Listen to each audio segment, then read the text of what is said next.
Diving into Silo Season 2, Episode 8, The Book of Quinn. Initially, after watching this episode, I really didn't think this would be a very long video. This episode focuses in on confirming things that we already suspected. But as I sat down to actually script out some of the video and the points I wanted to make, I realized that there were a lot of larger discussions that are kind of opening up. So while very few new facts will be revealed here, there is going to be a lot of further discussion and diving into the nitty-gritty of why we think certain. So let's just jump right in with we don't know why we are here. Lucas is probably the character we get the most new information about, and FYI, I hate this guy now. Like, I know he's here primarily to solve Salvador Quinn's code, but the way he's going about it, how he's interacting with other people, the bravado, he's flashing that blue badge around, like his overly entitled excitement, all of it strikes me in a very negative light. And instead of having that curiosity drive like the best and brightest of humanity, it's really driving some of his worst traits. I think too it's sort of a little bit of an extra letdown for me personally because I have been rooting for Lucas from the beginning. I was willing to overlook like some of his awkward interactions with Jules and him like eventually refusing to help her in her most dire hour of need. Watched most of season 1 from Jules's perspective, but maybe if we had seen Lucas's perspective things would have been different. Now I'm feeling a lot less charitable towards the character given how he's acting in season 2 and taking those things that I was willing to give him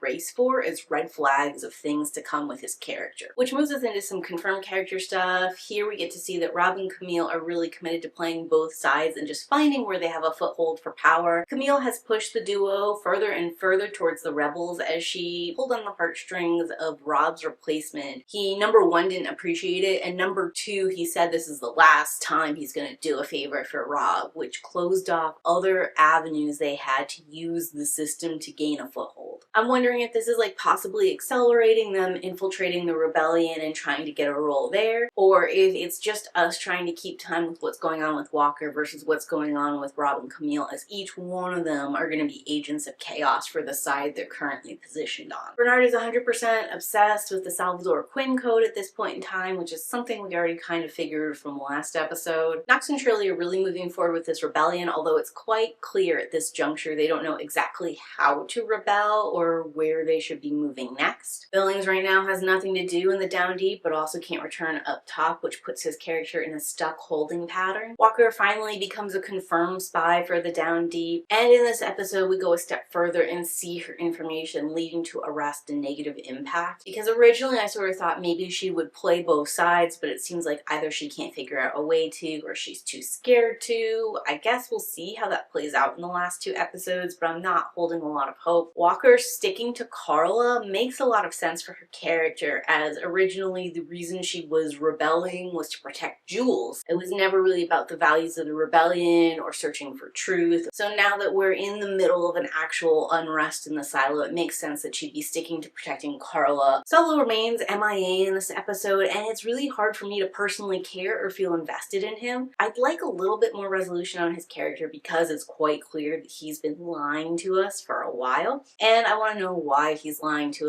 us and what elements of what he's told us have been true versus a lie. But so long as Jules gets her suit, I'm not sure I actually care about Solo beyond that. Jules is wasting her time with a bunch of loser nonsense that has nothing to do with her larger goal. She needs that suit though, so I guess this is the way we're dragging it out. I was especially disappointed that she actually got the bends and spent a great deal of time underwater trying to reacclimate. Like, it was a cool visual shot, but given that the lady has never swam before and didn't have any fins, I don't think that she could have like accelerated up top fast enough to get the bends. You guys who actually know about that, correct me if I'm wrong in those comments down below. And we learned that there are at least 3 other people in Silo 17 and they're very hostile. But we knew there were others and we knew they were hostile, so this was like really not giving us a whole lot new except their numbers. And that moves us into we do not know who built the silo. So an update on the possible founders. I've been assuming this whole time that Salvador Quinn was actually the original IT person, which would have meant he either knew the founders or was part of the founding group for these silos. As it turns out, he's like at least 100 or 200 years removed from when these silos were built, which means he didn't have a hand in creating these, setting up the founding documentation, or the intention for these silos. I don't know necessarily if I buy this update because Bernard is the one who tells us this, and Bernard is a confirmed very good liar. Also, in Silo 17, it seems like the same protocol protocol that Salvador Quinn came up with was enacted over there. Now, it's possible the silos can communicate with one another and all the IT heads like sort of voted together to enact this new plan, but we still haven't confirmed that these silos can communicate, how much they communicate, how often that happens. Also, a small update on what's known by the larger population of the silo. It turns out that folks do know Salvador Quinn's name, which means that like there is significantly longer connection to history than I originally thought. I felt like they had a vague recollection to Freedom Day, and then more or less people only recall their personal history carried on generationally. And while the history that they know about Salvador Quinn isn't accurate according to Bernard, it does indicate that like lineage-wise, people are carrying their family histories a lot further than I assumed. Throw evidence to Gloria's claim about the Flame Keepers and them trying to like kill those families off so that people wouldn't remember the before times anymore. At this juncture, we suspect the rebellion that is tied to the Flame Keepers was fake, but it doesn't mean that there weren't Flame Keepers opposed to Salvador Quinn's plan who were trying to remember the before times, if not the actual history of what went down with Salvador Quinn and the lack of rebellion. And I guess general update, it seems like Lucas has figured out how to decode Salvador Quinn's message. We only get the first line that if you've got this far, you know the game is rigged, which really doesn't tell us a lot. And there's a lot riding on this for me because whatever's in this message explains why Judge Meadows went from being a happy and willing shadow to disappearing off-grid for 4 days, possibly creating this scavenger hunt so someone else could decode this message later, and then retiring from being the IT shadow. It's gotta be more than just what everyone knows in the silo is rigged. There has to be some larger